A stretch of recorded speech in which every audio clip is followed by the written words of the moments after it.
जय हिंद दोस्तों, आज झारखंड के कुछ महत्वपूर्ण प्रश्नों को देखेंगे जो सीधे प्रतियोगी परीक्षा में पूछा जाता है। चाहे झारखंड का जेपीएससी हो, चाहे जेएसएससी का कोई भी एग्जाम हो, दरोगा हो, चाहे जेएसएससी सीजीएल हो, झारखंड पुलिस हो, झारखंड का उत्पाद पुलिस हो, चाहे जो भी एग्ज़ाम आप देते हो वहाँ पर बहुत अच्छा क्वेश्चन देखने को मिलेगा।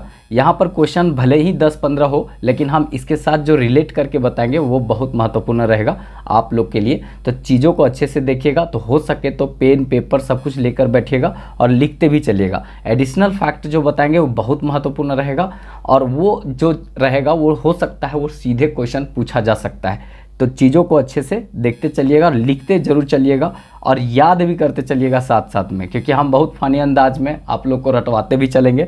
बहुत अच्छा प्यार आप लोग को धीरे धीरे देखने मिल रहा है, तो हमको भी पढ़ाने का मन करता है। अगर वीडियो अच्छा लगे तो लाइक ज़रूर कीजिएगा, लास्ट में कीजिएगा, मतलब पहले देख तो लीजिए उसके बाद, ठीक है। और अच्छा लगे तो चैनल को सब्सक्राइब भी कीजिएगा, क्योंकि यही दोनों जो है ना वो हमको एक ऊर्जा देता है काम के प्रति, ठीक है। तो चलिए फर्स्ट क्वेश्चन देखते हैं जो बहुत महत्वपूर्ण है। जयपाल सिंह का मूल नाम क्या था? जयपाल सिंह का मूल नाम क्या था?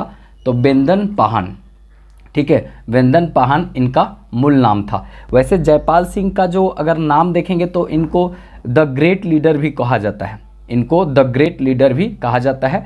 और अगर देखा जाए तो यहाँ पर बहुत इंपॉर्टेंट यहाँ से क्वेश्चन क्या बनता है कि एम्स्टर्डम में जो ओलंपिक हुआ था 1928 ईस्वी में, तो पहला जो स्वर्ण मतलब गोल्ड मेडल यही जीते थे।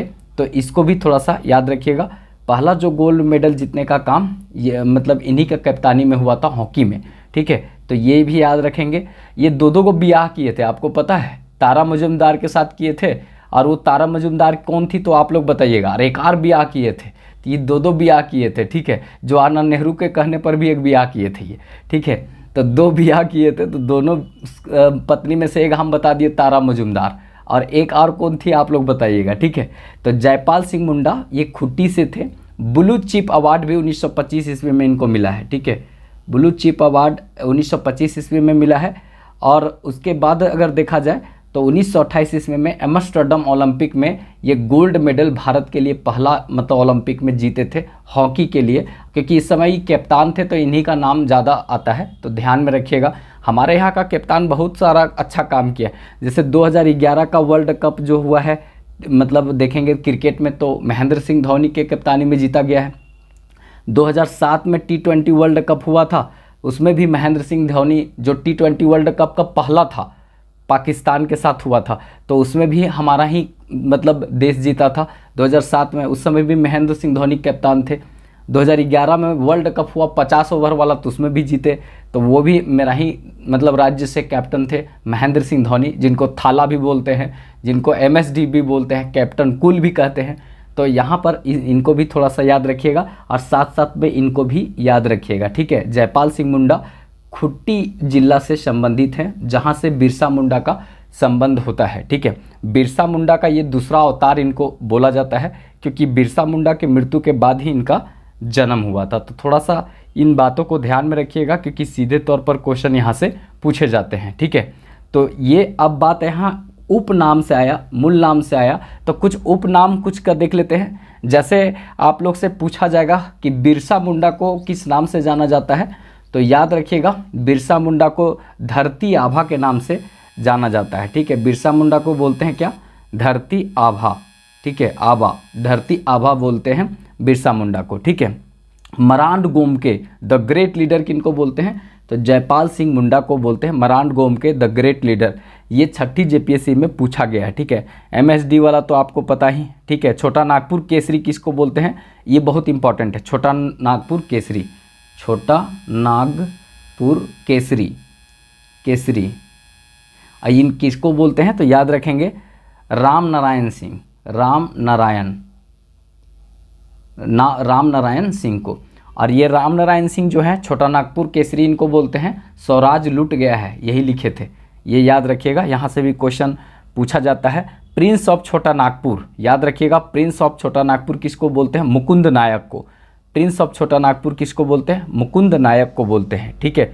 चाचा बसंत तिर्की को बोलते हैं, ये भी कभी कभी पूछा जाता है। हजारीबाग का जतिन बाघा किसको बोलते हैं? राम विनोद सिंह।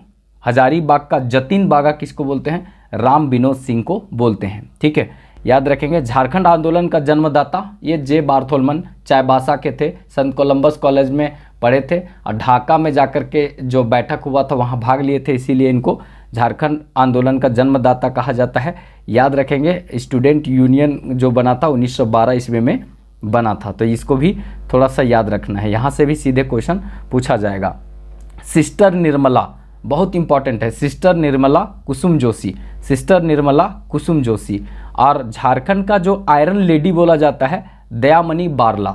ठीक है, आयरन लेडी याद रखेंगे, आयरन लेडी, ये सीधे क्वेश्चन पूछा जाएगा। झारखंड की आयरन लेडी किसे बोला जाता है, तो ये बोला जाता है दयामणि। ठीक है, दयामणि बारला। ठीक है, दयामणि बारला, पता नहीं पेन ढंग से नहीं चल रहा है, तो यही है, दयामणि बारला को क्या कहा जाता है, तो आयरन लेडी कहा जाता है। ठीक है, और वाटरमैन कहा जाता है किनको, सिमोन ओरांव को, सिमोन ओरांव को वाटरमैन कहा जाता है। और देखेंगे तो यहाँ पे ये इस तरह का बहुत सारा नाम है, लेकिन आपको इतना ही याद रखेंगे, ज़्यादा करेंगे तो पता चलेगा एक ही क्वेश्चन में बहुत टाइम लग गया और आप लोग फिर देखेंगे नहीं। लंबा वीडियो बहुत हो जाता है तो नहीं देखते, और बहुत सारे भाई लोग बोलते हैं लंबा बनाइए। अरे भाई साहब, देखेंगे तब ना लंबा बनाएं। अगर 10 मिनट का वीडियो बनाएंगे तो 7 मिनट देखेंगे, और 70 मिनट का भी बनाएंगे तो 7 मिनट देखेंगे, तो फिर हम 7 मिनट मतलब 10 मिनट वाला बनाएंगे ना।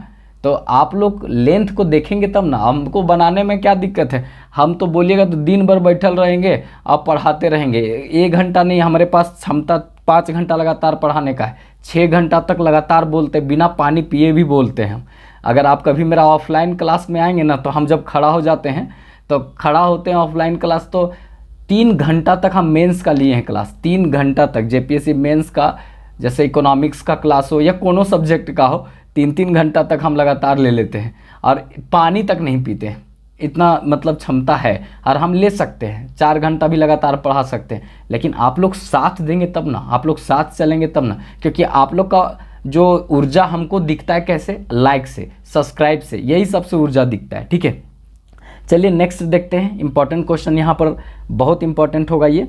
बेतला राष्ट्रीय जो अभ्यारण्य है, उसमें टाइगर प्रोजेक्ट के तहत जो सुरक्षित क्षेत्र घोषित किया गया था, कब घोषित किया गया था, तो बेतला राष्ट्रीय उद्यान को यहाँ पर टाइगर के लिए सुरक्षित क्षेत्र कब घोषित किया गया था, 1974 ईस्वी में। आपको पता है टाइगर प्रोजेक्ट चालू किया गया था 1973 ईस्वी से।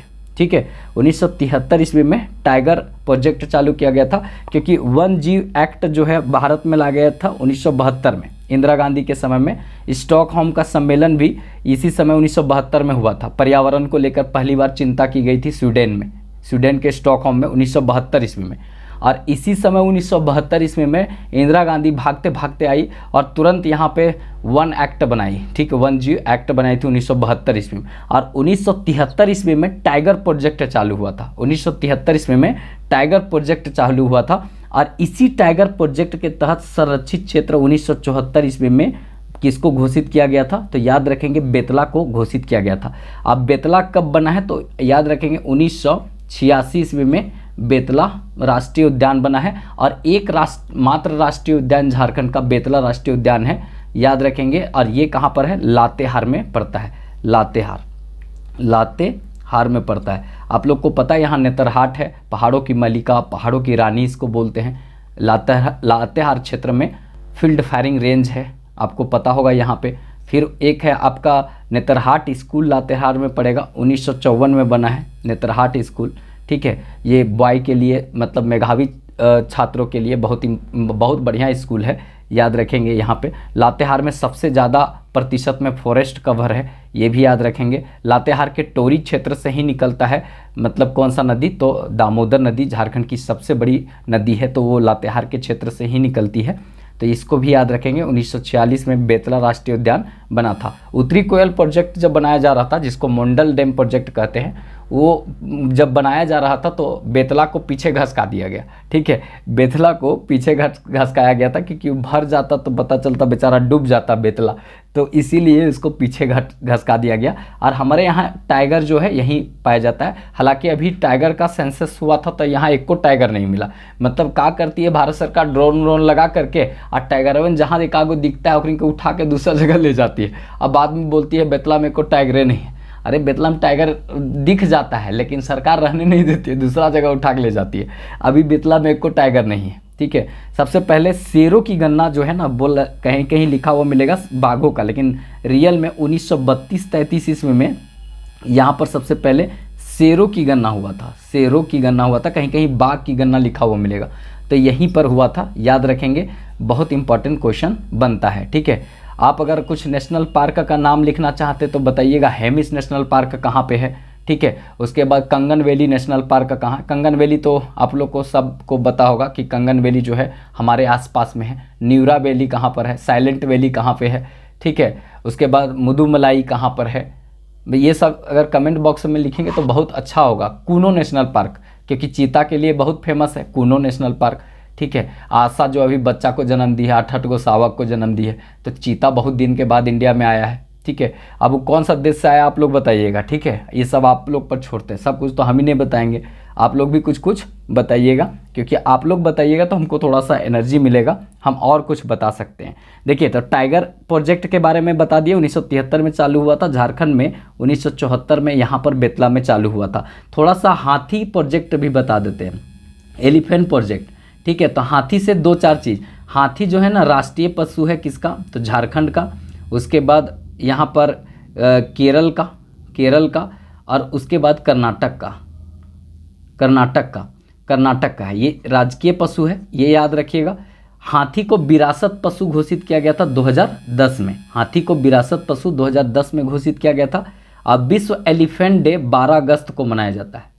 देखिए, 12 अगस्त को विश्व युवा दिवस भी मनाया जाता है, तो युवा हाथी के समान है, ठीक है। तो 12 अगस्त को विश्व युवा दिवस मनाया जाता है, और इसी दिन विश्व एलिफेंट दिवस भी मनाया जाता है। और हाथी झारखंड और केरल कर्नाटक का राजकीय पशु है, 2010 में इसको विरासत पशु घोषित किया गया था, ये याद रखेंगे। और 1992 ईस्वी में दलमा वन्यजीव अभ्यारण्य में टाइगर एलिफेंट प्रोजेक्ट चालू किया गया था, हाथी की परियोजना चालू किया गया था। हाथी प्रोजेक्ट की शुरुआत कब हुआ था, 1992 ईस्वी में, ठीक है। कहाँ पर, दलमा में। और दलमा कहाँ है, पूर्वी सिंहभूम मतलब जमशेदपुर जो शहर है, वो जो जिला में है वही वाला जिला, ठीक है, मतलब पूर्वी सिंहभूम। तो पूर्वी सिंहभूम में हाथी प्रोजेक्ट की शुरुआत दलमा में हुआ था 1992 ईस्वी में। और ये 12 अगस्त को विश्व हाथी दिवस मनाते हैं, विश्व युवा दिवस भी इसको कहते हैं। 2010 ईस्वी को ये हाथी प्रोजेक्ट हाथी को विरासत पशु घोषित किया गया था। इससे 1 साल पहले 2009 ईस्वी में डॉल्फिन को राष्ट्रीय जलीय जीव घोषित किया गया था। डॉल्फिन को राष्ट्रीय जलीय जीव 2009 में घोषित किया गया था। इसका जो साइंटिफिक्स नेम होता है प्लाटेनी स्टागेगेटिका, ये डॉल्फिन को कहते हैं। और इससे भी 1 साल पहले 2008 ईस्वी में राष्ट्रीय रिवर गंगा को घोषित किया गया था। तो राष्ट्रीय रिवर 2008 ईस्वी में गंगा, जलीय जीव डॉल्फिन 2009 और विरासत पशु 2010 हाथी को घोषित किया गया था। तो ये सब जो हम बताते हैं ना भाई साहब, इसको थोड़ा याद रखिएगा और इसको लिखते चलिएगा, क्योंकि ये सब आपके लिए बहुत ही इम्पोर्टेंट होगा, ठीक है। तो ये सब चीज़ जो है वो बताते हैं, क्योंकि आप ही लोग का सहयोग और सपोर्ट से ऊर्जा मिलता है तो बोल पाते हैं, ठीक है। चलिए नेक्स्ट देखते हैं। यहाँ पे झारखंड राज्य की 14 लोकसभा सीटों में कितने जो सीट हैं वो अनुसूचित जनजाति हेतु आरक्षित हैं, तो 5 सीट। अनुसूचित जनजाति के लिए कितने सीट आरक्षित हैं, तो 5 सीट आरक्षित हैं। देखिए, लोकसभा में अगर देखा जाए तो लोकसभा में कितना है, लोकसभा में सीट कितना है यहाँ पे, तो 14 है। उसमें से एसटी के लिए कितना है, तो 5, एसटी के लिए 5 है। एससी के लिए कितना है, तो 1 है, एक मात्र पलामू है, पलामू, क्योंकि पलामू में एससी की संख्या सबसे ज़्यादा है, ठीक है। पलामू में एससी की संख्या सबसे ज़्यादा है, तो यहाँ पर 1 सीट अलग से दे दिया गया है। एसटी 5 है, याद रखेंगे। और लोकसभा 14 कितना है, 14 है पूरा। और यहाँ पर जो बचा से अनरिजर्व यूआर जो है वो अगर देखा जाए तो 8 हो गया। तो इस तरह से 14 बटा हुआ है।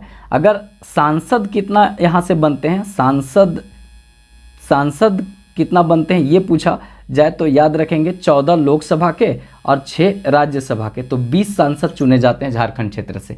अगर बोलेगा कि झारखंड में सांसदों की संख्या कितनी है, तो 20, लोकसभा सांसदों की संख्या 14, राज्यसभा सांसदों की संख्या 6, ये याद रखेंगे। ये 2026 तक रहेगा, 2026 के बाद इसकी संख्या, सभी संख्या में बदलाव हो जाएगा। जो 81 आप देख रहे हैं विधानसभा सीटों की संख्या, वो भी बढ़ेगी। इसीलिए विधानसभा का नया भवन जो है, मतलब आप देखेंगे तो 162 सीटेड बनाया गया है।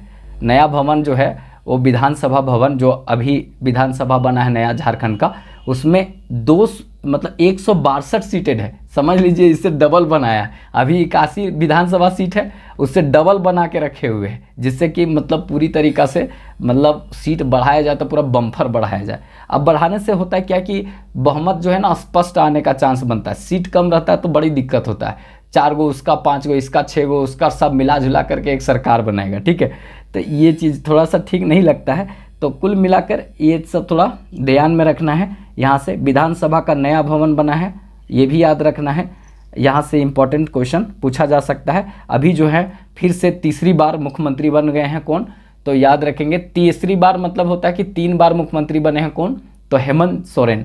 हेमंत सोरेन के बाबूजी मतलब पिताजी भी जो हैं वो 3 बार बने थे मुख्यमंत्री। हेमंत सोरेन भी 3 बार बने हैं और एक अर्जुन मुंडा भी 3 बार बने हैं। लेकिन देखा जाए तो गैर जनजाति मुख्यमंत्री जो सबसे ज़्यादा लंबे समय तक मुख्यमंत्री रहे हैं, जो 5 साल कार्यकाल पूरा किए हैं, एकमात्र कौन है, रघुवर दास। रघुवर दास जो है वो 5 साल पूरा किए हैं।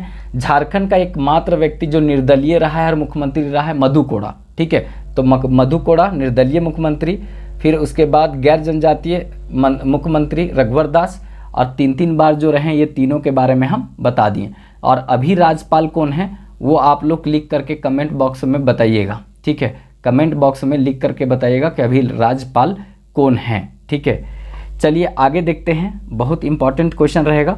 झारखंड में सबसे लंबे समय तक पद पर रहने वाले राज्यपाल कौन हैं। ठीक है, तो लंबे समय तक राज्यपाल के पद पर रहे हैं कौन रहे, तो याद रखेंगे द्रौपदी मुर्मू।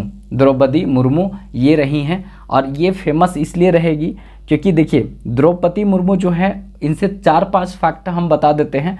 ये उड़ीसा की हैं। कहाँ की हैं, उड़ीसा, मयूरभंज से आती हैं, उड़ीसा से आती हैं।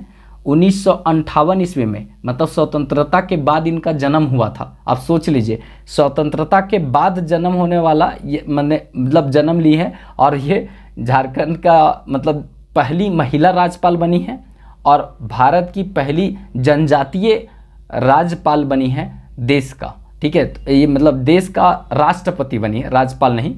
झारखंड के राज्यपाल पहली महिला बनी है द्रौपदी मुर्मू, और देश का राष्ट्रपति जो बनने का गौरव प्राप्त हुआ इनको, ये पहली जनजातीय राष्ट्रपति है देश की। ठीक है, और न पुरुष कोई बना था न महिला, महिला में दूसरी हैं, मतलब महिला में दूसरी राष्ट्रपति हैं। इसके पहले बनी थी कौन, प्रतिभा पाटिल, लेकिन ये दूसरी है। लेकिन जनजाति में बोलेगा तो ये पहली है, महिला पुरुष दोनों में। ठीक है, तो ये भी याद रखेंगे। और झारखंड में लगभग 6 वर्ष के आसपास 6 वर्ष रही है राज्यपाल के रूप में।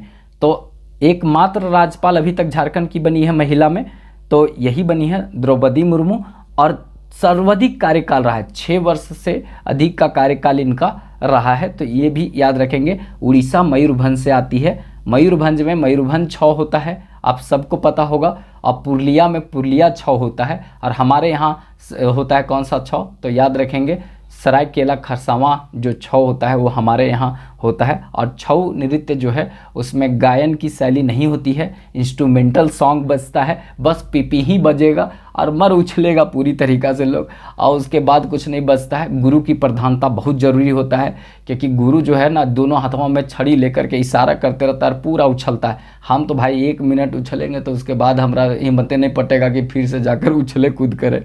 ठीक है, अब वो किसी को हो सकता है मन कर जाए, उसकी अब जो फ्रेंडवा है, गर्लफ्रेंडवा, वो वहीं बैठल रहेगी, तो वो भाई उछल सकता है, वो आत्मसम्मान की बात है तो उछलेगा। हमरे से तो नहीं उछलाएगा। ठीक है, बाकी गजबे उछल कूद करता है। एक बार हमको VVIP पास मिला था हजारीबाग महोत्सव के लिए, तो उसमें पढ़ाते थे तो इंस्टीट्यूट को मिला था, हम गए थे तो आगे साइड में जाकर बैठने को मौका मिला था। पता चला था कि इतना जोर उछलता था, लगता था कि चढ़ जाएगा हमरे पर। 5 मिनट में हम उठ करके भाग गए थे। ठीक है, तो इस तरह का स्थिति है। वैसे सम्मान की बात होता है कि हमारा वो छऊ है, राजकीय छऊ है। ठीक है, नृत्य है, और ये बहुत इम्पॉर्टेंट रखेगा। चलिए आगे देखते हैं। ये उलगुलान विद्रोह के नाम से किसे जाना जाता है? तो उलगुलान विद्रोह के नाम से मुंडा विद्रोह को जाना जाता है। बिरसा मुंडा आंदोलन को उलगुलान विद्रोह के नाम से जाना जाता है। उलगुलान का मतलब ही होता है महान हलचल, महान, ठीक है, याद रखेंगे, महान हलचल, हलचल, ठीक है, हलचल, महान हलचल इसको कहा जाता है उलगुलान को, ये याद रखेंगे। और ये चालू हुआ था 1895 से कब तक? 1900 तक चालू हुआ रहा था ये, 1900 तक। सबसे ज़्यादा सक्रिय कब हुआ था? तो 1899 में ईस्वी में हुआ था। एक्चुअली में देखिए यहाँ पर 1858 ईस्वी से सरदारिया विद्रोह चल रहा था, किसानों के हितों को रक्षा के लिए सरदारिया विद्रोह चल रहा था। और ये सरदारिया विद्रोह आते आते देखेंगे तो 1895 ईस्वी में, 1895 ईस्वी में ठंडा हो गया। तो इसी विद्रोह को आगे बढ़ाने का काम कौन किए थे? तो आगे विद्रोह को बढ़ाने का काम किए थे कौन? बिरसा मुंडा किए थे। तो सबसे पहले इधर किसान लोग आ रहा था, तो ये किसान लोग पूरी तरीक़ा से आंदोलन अपने हितों के रक्षा के लिए, मांग के लिए किया था अंग्रेजों के विरुद्ध। अब यहाँ पर बिरसा मुंडा सबको बैठा देते हैं, किसके लिए? तो धार्मिक आंदोलन, मतलब एकेश्वरवाद में विश्वास करो, सब लोग मांस मदिरा छोड़ दो, सब लोग अहिंसा का पुजारी हो जाओ, सब लोग मतलब सिंह बोगा में विश्वास करो, एक भगवान को मानो। ऐसा 1895 में किए। बाद में 1897 ईस्वी में हरियक जयंती पर इनको 1895 में गिरफ्तार करके 97 में छोड़ा जाता है। तो 97 में छोड़ा जाता है तो कहते हैं कि नहीं, अंग्रेजों ने बड़ी खतरनाक आदमी लोग हैं, मतलब कि हम इस सबको कुछ नहीं कर रहे थे तब वो हम लोग को गिरफ्तार कर दिया। हम तो शांतिपूर्ण अपना धर्म का प्रचार कर रहे थे, मतलब शांतिपूर्ण सब कुछ कर रहे थे, लोगों को अहिंसा के प्रति जागरूक कर रहे थे, लोगों को मांस मदिरा सेवन, जीवों की हत्या करने से प्रतिबंध लगा दे रहे थे। ये अंग्रेजों ने हमको गिरफ्तार करके ले गया, क्योंकि ये सब जो कर रहे थे ना, तो इनका छवि बहुत अच्छा बन रहा था, लोगों का भीड़ उमड़ रहा था कि एकदम भगवान स्वरूप है बिरसा मुंडा। तब जाकर के अंग्रेजों को डर रहा था, लगा कि नहीं तो कुछ खुराफाती जरूर करेगा, क्योंकि इसका लक्षणीय कुछ ऐसा लग रहा है। तो ये क्या हुआ ना कि यहाँ पर 1895 ईस्वी में फटाक से गिरफ्तार कर लिया गया। और गिरफ्तार करके जब हरियक जयंती के अवसर पर, मतलब विक्टोरिया के आदेश पर छोड़ा गया, तो ये 1897 में निकले और बोले कि अंग्रेजों सही आदमी नहीं है, मारो पूरा, ठीक है, दिकुओं की खून से इस जमीन को रक्त रंजित कर दो, बैठ बेगारी प्रथा हम नहीं करेंगे, भूमि पर लगान नहीं देंगे, भूमि संबंधित कानून बाद में बनाना पड़ा। और आपको पता है कि यही विद्रोह जो है, इसी विद्रोह के परिणाम स्वरूप 1908 ईस्वी में मतलब आपको CNT देखने को मिलेगा, CNT देखने को मिलेगा। इसके पहले 1908 मतलब इस सर्वे चालू हुआ था 1902 ईस्वी में, सर्वे 1903 ईस्वी में कंप्लीट हुआ और 1908 ईस्वी में ये CNT बन गया था। और यही 1902 ईस्वी में एक अनुमंडल भी बना था, गुमला, ठीक है, ये अनुमंडल बना था। 1903 ईस्वी में खुट्टी अनुमंडल बना था रांची का। तो ये सब याद रखेंगे, और ये सब कहीं ना कहीं ये विद्रोह का परिणाम था। कौन सा विद्रोह? तो उलगुलान, ठीक है, उलगुलान विद्रोह बोलिए या बिरसा मुंडा आंदोलन बनिए बोलिए, ठीक है। तो याद रखेंगे। बाद में मतलब बोला जाता है हैजा के कारण इनका मृत्यु हो गया था, मतलब वहीं पर रांची के जेल में। अभी तो बिरसा मुंडा जेल उसका नाम रख दिया गया है। तो इस तरह से, और ये व्यक्ति आप समझ रहे हैं 15 नवंबर 1875 ईस्वी को जन्म लिए और उसके बाद 1900 ईस्वी में मर गए। मतलब कि यहाँ पे 25 साल की उम्र में ऐसा क्या कर गए जिनके कारण इनको भगवान कहा जाता है। आप सोच सकते हैं 25 साल की उम्र में, अभी के समय में बच्चा अपना पैर पर खड़ा नहीं हो पाता है, नाक मुंह जो है वो भी माँ बाप पोंछ देता है, अपने से नहीं पहुंच पाता है। ये कंडीशन है अभी के समय में। और ये व्यक्ति 25 साल के उम्र में मतलब क्या कर गए आप सोच सकते हैं। झारखंड के भगवान कहा जाता है इनको। तो ये एक बहुत बड़ी बात होता है, एक बहुत बड़ा प्रेरणा का स्रोत है अभी के समय में। जो हमारे जो यूथ हैं उनको इसमें सोचना चाहिए, इस तरह के मोटिवेशन ले करके आगे बढ़ना चाहिए, जिससे कि भविष्य में वो अच्छा कर सके। ठीक है, ज़्यादा नहीं बोलेंगे, नहीं तो सब लोग कहेगा कि मोटिवेशन बाबा बन गए हैं। कहा तो हम मोटिवेशन बाबा नहीं है भाई, हम पढ़ा रहे हैं। ठीक है, और ढंग से पढ़िए, क्योंकि एग्ज़ाम बड़ी ले रही है और लेगी भी, समय पर लेगी। चुनाव है तो समय पर लेगी। हम बार बार बोलते हैं, आप लोग नहीं सुनेंगे तो फिर जाएंगे, हम क्या बोल सकते हैं। चलिए आगे नेक्स्ट देखते हैं। झारखंड में सर्वाधिक अब्रक की खान जो है वो कहाँ पर है? तो कोडरमा में। यह आसान क्वेश्चन हो गया। सबसे ज़्यादा जो है कोयले की खान कहाँ पर है? तो याद रखेंगे मतलब यहाँ पर कोडरमा में है। तो थोड़ा सा आसान क्वेश्चन को मज़ेदार बना देते हैं क्योंकि आप लोग उसी तरह से पढ़िएगा। देखिए कोडरमा का बात आया तो कोडरमा से हमको थोड़ा सा याद रखेंगे, 1994 में इसका स्थापना हुआ था, पीके, ठीक है, पीके मतलब के मतलब कोडरमा और पाकुड़ दोनों का 1994 में इसका स्थापना हुआ था। एक बात, दूसरा है ना, यहाँ पर है देवघर धाम, देवघर, ठीक है, थोड़ा सा इसको अच्छे से लिख लीजिएगा, देवघर धाम। देवघर धाम कहाँ है? कोडरमा में। देवर घाटी भी है, देवर घाटी, घाटी, देवर घाटी, कहीं कहीं देवर भोजाई नहीं लिख दीजिएगा कि देवर और भोजाई घाटी है, अरे देवर घाटी है, देवर और भोजाई एक जगह रह ही नहीं सकता है, क्या पता रहेगा कि नहीं, जे ठूठ नहीं रहता, हमको सुनने में आया देवर भोजाई तो लोग रहबे करता है, लेकिन देवर घाटी है, भोजाई घाटी नहीं है कोई, ठीक है, देवर घाटी है यहाँ पर, देवघर धाम है, ये भी याद रखेंगे। सतवागन, ठीक है, सतवागन, सतवागन यहाँ पर जलप्रपात है, सतवागन जलप्रपात है जो इम्पोर्टेंट है, ठीक है। अब मक्का मारो पहाड़ी है, मक्का मारो मेला भी लगता है, मक्का मारो पहाड़ी भी है, तो मक्का मारो पहाड़ी कोडरमा में है, सतवागन जलप्रपात यहाँ पर है, 1994 में पाकुड़ के साथ इसका स्थापना हुआ था, और ये जो है देवघर धाम यहाँ पर है, ये बहुत बढ़िया क्वेश्चन बन सकता है, देवर घाटी है, भोजाई घाटी नहीं है, ठीक है। अबरक का बात आया तो अबरक यहाँ पर है, अब तो ना के बराबर है, तो बड़ी खराब स्थिति हो गया, सब अबरक पता नहीं कहाँ बेच बाच के का कर दिया या कोडरमा वाले, ठीक है। चमकती हुई धरती हजारीबाग को कहते थे, इसी बगल में लगता है, तो धरती जब सनलाइट अबरक पर पड़ता है तो बड़ी चमकता है, अब कुछ नहीं, अब सब तो खत्म हो गया लगभग।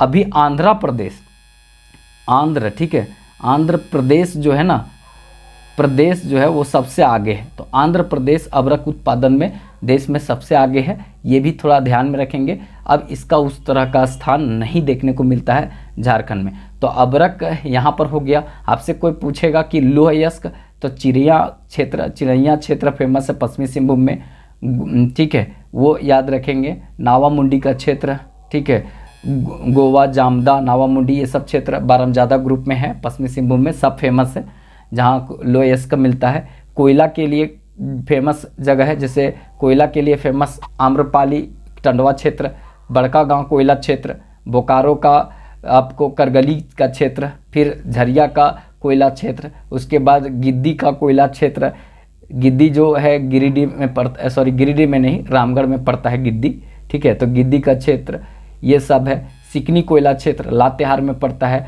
उसके बाद ललमटिया कोयला क्षेत्र गोड्डा में पड़ता है, जहाँ सबसे ज़्यादा ग्रामीण क्षेत्र देखने को मिलता है। तो ये सब जो बताए ना, कहीं कहीं से कहीं पूछा जाएगा। एक बेटोनाइट याद रखिएगा, बेटोनाइट, बेटोनाइट, देखिए बेटोनाइट जो है ना साहेबगंज में पाया जाता है, साहेबगंज, ठीक है, बेटोनाइट जो है साहेबगंज में, एक्चुअली में क्या है, मुल्तानी मिट्टी, ठीक है, मुल्तानी मिट्टी, ये मुल्तानी मिट्टी है ना, लड़की लोग जो अपना थोबड़ा में लगाती है, मतलब तुरंत थोबड़ा में चिपका लेती है, मतलब थाप थूप लेती है, और मतलब देखिएगा सवेरे मतलब पूरा निकलेगी तो एकदम पूरा क्रैक क्रैक पूरा रहता है। अगर अचानक आप देख लिए ना, थोड़ा सा अंधेरा थोड़ा सा लाइट रहेगा और उसमें देख लिए तो हार्ट अटैक भी आ सकता है, कोई ठिकाना नहीं। ईसीजी टेक्निक से आपको फिर ठीक करना पड़ेगा। ईईजी टेक्निक तो होता है दिमाग वाला ना, ईसीजी टेक्निक होता है कार्डियोग्राफ, हाँ, तो ईसीजी टेक्निक लगाना पड़ेगा, नहीं हार्ट अटैक आ जाएगा, ऐसा मतलब खतरनाक तरीका से। एक तो 5-6 हज़ार का वो लेकमे पेकमे का ब्रांड वाला आता है, वो तो चपोती ही है, ठीक है। अब बताइए, इसीलिए हम बोलते हैं कि अट्रैक्शन कभी नहीं होना चाहिए, लड़कियों के प्रति एकदम अट्रैक्शन दूर रखिए, क्योंकि वो सब का नेचुरल नहीं भी देता ना तो ऊपर से बना लेती है। भाई अब बताइए, लेकमे उकमे का काका के ब्रांड जो मुँह पर पूरा चपोत करके निकलती है, वो अपने देखे ले निकलती है, वो अपना तो चेहरा अपने देखबे ना करती है, एक बार खाली वो आईनवा में देख लेती है, उसके बाद जब वो रोड पर सड़क पर निकलती है, उसको देखकर कितना लोग एक्सीडेंट हुआ, कहाँ कौन मरा, कौन पटाया, कौन गाड़ी करने जाके मतलब कौन डिवाइडर पर चढ़ा दिया, कौन फुटपाथ पर कहीं जाके किसी को कचड़ दिया, तो वो सब चीज़ कैसे हो रहा है, खाली उसका चेहरा थोड़ा देख करके। इसीलिए प्रियंका चोपड़ा का एडवर्टीजमेंट जाकर के NH हाईवे पर नहीं लगेगा जहाँ डिवाइडर होता है, क्योंकि वहाँ पर अगर लग गया तो सब जाकर के उधर देख रहा है और कहीं इधर जाके कहीं और न चढ़ा दे। तो इस सब जो होता है ना, वो 5-6 हज़ार रुपया का जो मेकअप वाला जो आता है, ऊपर से 3-4-5 लेयर पुटी पेंट पर आस्टर जो मारे हुए रहती है, उसी का सब कमाल होता है। आप देखें वो सिंटैक्स जो लगा रहता है पानी वाला 3 4 5 लेयर का होता है, उसी तरह इस सब का भी फेस वॉश वाला जो मतलब फेसवा में जो लगाने वाला था 4 5 लेयर का होता है। एक बार चोपतेगी तो खाली थोड़ा सा जो नीचे गाढ़ा उड़ा जो है वो भर जाएगा, दूसर का चोपतेगी तो थोड़ा सा ठीक हो जाएगा, उससे मतलब उससे तीसर का चोपतेगी तो एकदम थोड़ा एकदम सॉलिड चिकना होगा, और तो लास्ट में पेंट पुट्टी प्लास्टर मारकर निकल जाती है। तो ये पूरा खर्च 5-6 हज़ार रुपया का करती है अगर वो सब, तो अपने देखने के लिए थोड़ी करती है, वो तो मिरवा में एक बार देखती है, बाकी तो दूसरे को दिखाना होता है ना। अब वो आप अच्छे से देखिएगा तो खाली थतुन में वैसा मतलब मुँह में ऐसा रहता है, बाकी हाथ तो बकंदर टाइप मतलब ठीक रहता है, वैसे कुछ नहीं, ज़्यादा बोलेंगे तो फिर गड़बड़ा जाएगा। अब आ जाते हैं मतलब पता नहीं कैसे बोला जाता है, तो मुल्तानी मिट्टी को बेटोनाइट कहते हैं, बहुत पतली मिट्टी होती है और ये साहेबगंज के क्षेत्र में पाई जाती है। ठीक है, पूछ दिया था, 1-2-4 बार क्वेश्चन पूछा है तो इसीलिए हम बता दिए, वो ज़्यादा हो गया। ठीक है, माफ़ कीजिएगा, मतलब सब लोग क्या हैं मतलब बुला गया गलती से। चलिए आगे देखते हैं, चेरो विद्रोह। चेरो विद्रोह कब हुआ था? तो याद रखेंगे 1800 से 1900 मतलब 1819 ईस्वी तक चेरो विद्रोह हुआ था। भुक्कन सिंह चेरो विद्रोह यहाँ पे किए थे। वैसे चेरो विद्रोह का बहुत सारा लोग नेतृत्व किए हैं, लेकिन भुक्कन सिंह का नाम बहुत ज़्यादा चेरो विद्रोह के साथ लिया जाता है। ठीक है, तो ये याद रखेंगे। कुछ विद्रोह और इम्पॉर्टेंट है, जैसे ढाल विद्रोह। ठीक है, ढाल विद्रोह। और ये ढाल विद्रोह कब हुआ था? तो आप सबको पता है 17 से मतलब 69 ईस्वी में, ये 69 नहीं मतलब 67 ईस्वी में जब अंग्रेज़ों का प्रवेश हुआ था। उसके बाद ये 77 तक चलेगा, मतलब 10 वर्षों तक ये चला था। तो ढाल विद्रोह ये याद रखेंगे। फिर उसके बाद हो विद्रोह। हो विद्रोह कब हुआ था? तो हो विद्रोह याद रखेंगे 1900 नहीं 1820-21 ईस्वी में ये हुआ था। 1820-21 में हो विद्रोह हुआ था। कोल विद्रोह हुआ था, बुद्धू भगत किए थे। तो ये जो है कब हुआ था? तो याद रखेंगे 1831-32 ईस्वी में। सिंध राय बिंद राय किए थे स्टार्ट, लेकिन बाद में इसका नेतृत्व बुद्धू भगत संभाल लिए थे। ठीक है, संथाल विद्रोह। ठीक है, संथाल विद्रोह कब हुआ था? तो ये 1855-56 में हुआ था। मतलब भारतीय स्वतंत्रता संग्राम जो हुआ था 1857 में, उससे कुछ समय पहले मतलब 1 साल पहले यहाँ संथाल विद्रोह हुआ था। सिंधु कानू, चांद भैरव, फैलो जानो सब इसने जाकर पूरी तरीक़ा से नेतृत्व किया था। तो ये यहाँ याद रखेंगे, ये भी इम्पॉर्टेंट है। मुंडा विद्रोह तो हो गया। एक याद रखेंगे राष्ट्रीय स्तर का विद्रोह था, कौन सा? तो यहाँ पे उरांव विद्रोह, इसको बोलते हैं टाना भगत आंदोलन। टाना भगत आंदोलन और उरांव विद्रोह इसी को कहा जाता है। ये 1914 ईस्वी में मतलब ये स्टार्ट हुआ था, और राष्ट्रीय स्तर का मात्र झारखंड के क्षेत्र का यही आंदोलन था। अगर एग्जैक्ट डेट पूछे तो 3 अप्रैल 1914 ईस्वी को यहाँ पर हुआ था। पेनवा काहे नहीं चल रहा है? अच्छा पता नहीं, इसको भी लगता है कि लबेरिया बीमारी हो गया है। मतलब अब इसका जोड़ा उड़ा तो कहीं आसपास नहीं है कि जाकर किधर छटक उटक के जाने के विचार में है। ठीक है, अरे भाई इसका तो कहीं कोई उपाय नहीं। अब इसका अगर एक आगो और हम मेरे पास इस तरह का सेट रहता तो हम समझते उसके साथ ही फंस गया है, लेकिन भाई फंसा नहीं है, ये तो हमारे साथ फंसा हुआ है यहाँ बेचारा। ठीक है, तो चलिए चलता नहीं है, पता नहीं है इसका लगता है ये नींव जो होता है ना वो थोड़ा सा ज़्यादा खिया गया है मतलब कि कमज़ोर पड़ गया है, इसीलिए ऐसा हो गया। खैर कोई बात नहीं है, सब ठीक हो जाएगा। आप लोग का सपोर्ट प्यार रहेगा तो सब कुछ ठीक हो जाएगा। चलिए नेक्स्ट देखते हैं जो बहुत इंपॉर्टेंट रहेगा यहाँ पे।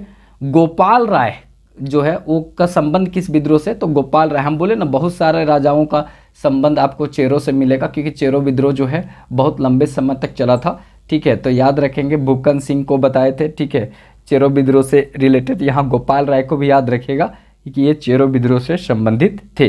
ठीक है, और ये कहाँ हुआ था? तो पलामू के क्षेत्र में हुआ था चेरो विद्रोह। ठीक है, आगे इसके बाद आगे देखते हैं Jharkhand tourist home stay scheme की शुरुआत कब हुई थी? तो ये 2009 ईस्वी में हुआ था। तो इसको भी याद रखेंगे थोड़ा सा। ठीक है, अब 2-4 स्कीम आप लोग बताइएगा, मतलब सरकार का, झारखंड सरकार का हमको बता दीजिएगा 2010 में, 2011 में, 2012 में कौन सा स्कीम था। राजमहल ट्रैप किस चट्टान से निर्मित है? तो याद रखेंगे राजमहल ट्रैप का निर्माण बेसाल्ट चट्टान से हुआ है।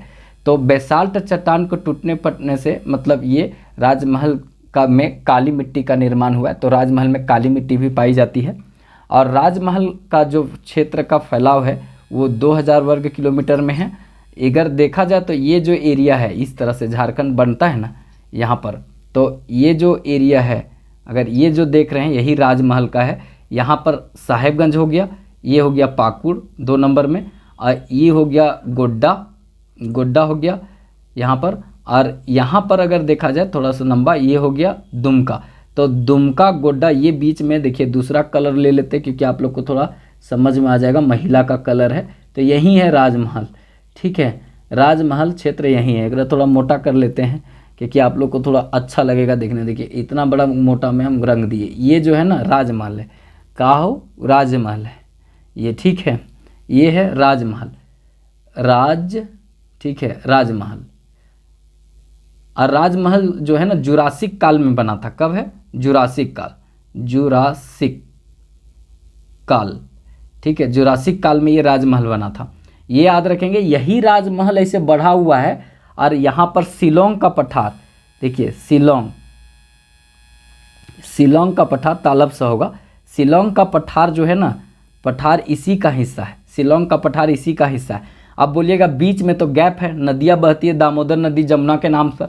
ठीक है, तो बिचवा में तो बांग्लादेश आ जाता है, तो फिर शिलोंग का पठार ओने है, और इधर है झारखंड में राजमहल पठार, बिचवा में तो गैप है, उसको कहते हैं मालदा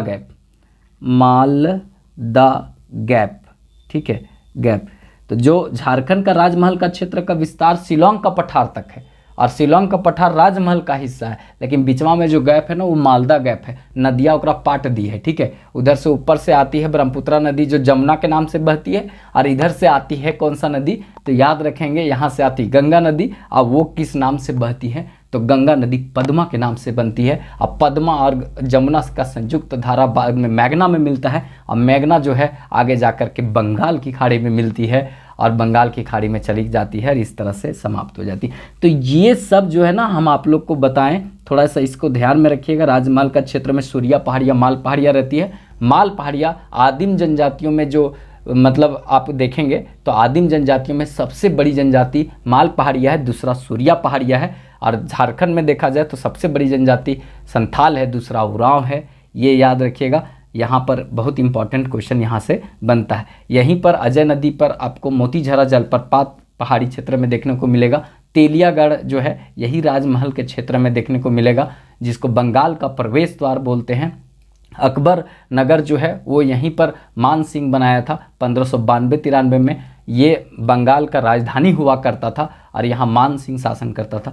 तो ये सब जितना बात बताए ना वो कहीं ना कहीं बहुत इंपॉर्टेंट है। अगर वीडियो अच्छा लगे तो लाइक ज़रूर कीजिएगा। चैनल को सब्सक्राइब नहीं किए होंगे तो थोड़ा चैनल को सब्सक्राइब कर दीजिएगा, क्योंकि हमको इसी से ऊर्जा मिलता है। और थोड़ा दोस्तों में शेयर ज़रूर कीजिएगा, क्योंकि देखिए आगे जा कर के अगर रिजल्ट आता है मेंस का तो उसके बाद हमको इंटरव्यू देने जाना है। तो अगर इंटरव्यू देंगे तो वहाँ पर हमसे एक क्वेश्चन पूछा जाएगा कि 7-8 साल से क्या कर रहे थे। तो हमारे पास एक आंसर यहाँ पर यूट्यूब दे सकता था कि अगर 10,000 मेरा फॉलोवर हो जाता, 10,000 सब्सक्राइबर हो जाता, तो हम बोल सकते थे वहाँ पर कि मतलब 2-4 साल से हम यूट्यूब पर पढ़ा रहे थे, लोग 10-15 हज़ार लोग जुड़े हुए थे। तो थोड़ा इंप्रेशन बनता, इससे हमको एक आध नंबर बेनिफिट मिलता कि 10-15 हज़ार लोग पढ़ता है ना इनसे, तो इसका मतलब बच्चा में कुछ दम है।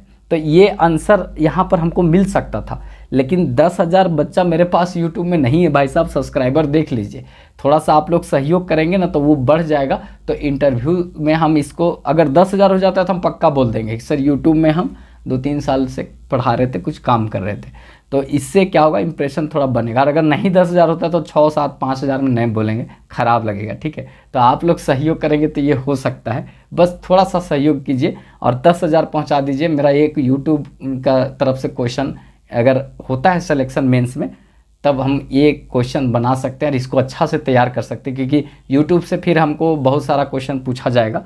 तो इसके लिए हम तैयार हैं, कोई दिक्कत नहीं। लेकिन आप लोग थोड़ा साथ दीजिए। यहाँ से एक क्वेश्चन हमको सही लग रहा है कि हम ये बोलेंगे तो हम बहुत अच्छा सेफ जोन में रहेंगे। ठीक है, लेकिन आप लोग सहयोग करेंगे तभी हो पाएगा। तो चलिए फिर मिलेंगे नेक्स्ट वीडियो में, तब तक के लिए जय हिंद।